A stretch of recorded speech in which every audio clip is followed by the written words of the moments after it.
கண்ணப்ப நாயனாரின் இயற்பெயர் திண்ணன். இவர் பொத்தப்பி நாட்டில் உள்ள உடுப்பூர் என்னும் ஊரில் வேடர் குலத் தலைவன் நாகன் மற்றும் அவனது மனைவி தத்தைக்கு மகனாக பிறந்தார்.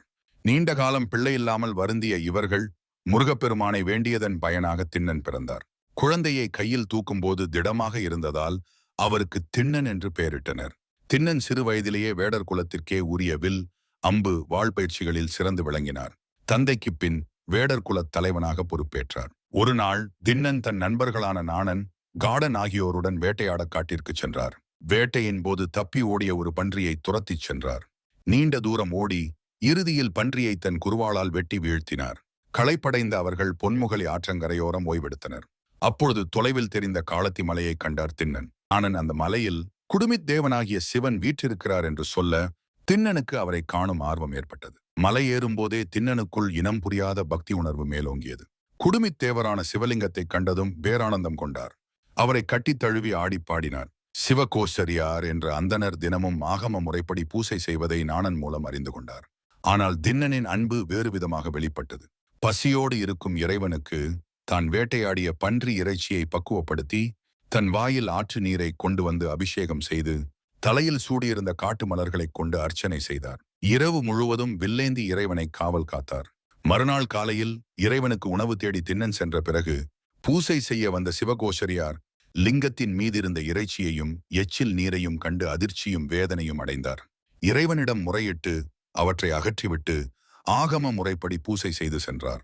திண்ணன் திரும்பி வந்து மீண்டும் தன் வழியிலே இறைச்சி, வாய் நீர், காட்டுப்பூக்களுடன் வழிபட்டார். இது சில நாட்கள் தொடர்ந்த பின் சிவகோசரியார் தன் கனவில் தோன்றிய சிவனிடம் முறையிட சிவன் திண்ணனின் அன்பின் ஆழத்தை உணர்த்த விரும்பி அவரை மறைந்திருந்து பார்க்கச் சொன்னார்.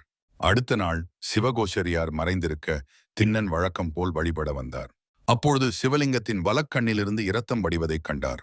பதறிப்போன திண்ணன் காட்டு மூலிகைகளை பிழிந்து கண்ணிலிட்டார். ஆனால் இரதம் நிற்கவில்லை. கண்ணுக்கு கண் என்பதே மருந்து என்று எண்ணி சற்றும் தயங்காமல் தன் வலது கண்ணை அம்பினால் தோண்டி எடுத்து சிவலிங்கத்தின் வலக்கண்ணில் அப்பினார். இரத்தம் வடிவது நின்றது. திண்ணன் மகிழ்ச்சியடைந்த மறுகணமே சிவலிங்கத்தின் இடக்கண்ணிலிருந்தும் இரத்தம் வடியத் தொடங்கியது. இதை கண்ட திண்ணன் சிறிதும் கலங்காமல் தன் இடது கண்ணையும் தோண்டி எடுக்க முடிவு செய்தார். ஆனால் இடது கண்ணை எடுத்த பிறகு லிங்கத்தில் கண்ணிருக்கும் இடத்தை காண முடியாதே என்று எண்ணி தன் இடது காலை லிங்கத்தின் இடது கண் இருக்கும் இடத்தில் அடையாளமாக வைத்துக்கொண்டு தன் இடது கண்ணை அம்பினால் தோண்ட முயன்றார். அப்பொழுது இறைவன் அவரை தடுத்து, நில்லு கண்ணப்ப, நில்லு கண்ணப்ப, உன் அன்பை கண்டேன் என்று அசரீரியாக ஒலித்து அவரை ஆட்கொண்டார். தன் கண்ணையே இறைவனுக்கு தந்ததால் திண்ணன் அன்று முதல் கண்ணப்பன் என்று அழைக்கப்பட்டார். அவரது தனித்துவமான அன்பின் வலிமையால் மிக குறுகிய காலமான 6 நாட்களில் கடவுளின் அளவற்ற கருணையை பெற்று நாயன்மார்களில் ஒருவராகச் சிறப்படைந்தார். மாணிக்க வாசகர் கண்ணப்பரின் இந்த ஒப்பற்ற பக்தியையும் அன்பின் ஆழத்தையும் கண்டு வியந்து அவரை ஒரு நிகரற்ற ஆளுமையாக கருதுகிறார். மேலும் திருவாசகத்தில் கண்ணப்பரின் அந்த உயர்நிலையை தன்னால் அடைய இயலாது என்பதை பின்வரும் வரியில் குறிப்பிடுகிறார். கண்ணப்பன் ஒப்பதோர் அன்பின்மை கண்டபின் என்னப்பன் என் ஒப்பில் என்னையும் ஆட்கொண்டருளி வண்ணப்பணித்து என்னை வா என்ற வான் கருணை சுண்ணப்பொன் நீற்றற்கே சென்றூதாய் கோத்தும்பி.